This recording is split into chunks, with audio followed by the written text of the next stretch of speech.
Mae Caerdydd ar daith i fod yn ddinas un blaned. Ar hyn o bryd, rydyn ni'n ddinas tair blaned.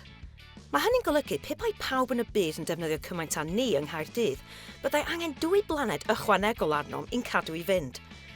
Does dim planedau ychwanegol ar gael, a dwi ddim yn credu bod ni'n debygol o'i ffindio nhw yn y dyfodol agos.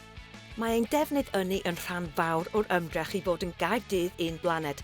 Mae Cyngor Dinas Caerdydd wedi mynd i'r afal a'r her drwy ddechrau cynhyrchu ei drydan ei hun, mewn ffyrdd glân, gwyrdd a chynaliadwy. Felly lawr yn radur, rydyn ni wedi gosod offer trydan dŵr sy'n cynhyrchu pŵer o lif y dŵr. Mae'n creu digon o drydan i bweru dros 500 o gartrefi.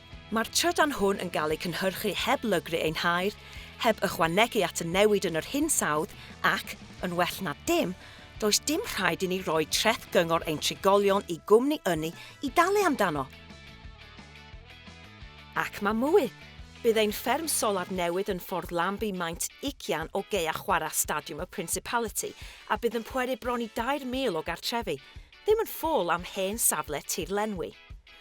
Yn ogystal â buddsoddi mewn ynni adnewyddiadwy, mae'r cyngor hefyd yn buddsoddi mewn defnyddio ynni'n effeithlon.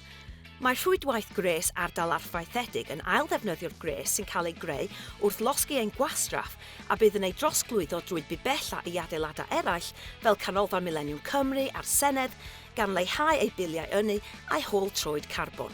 Ei nod yw gwneud Caerdydd yn carbon neutral erbyn 2030. Mae gwneud ein dinas yn gynaliadwy yn well mewn sawl ffordd.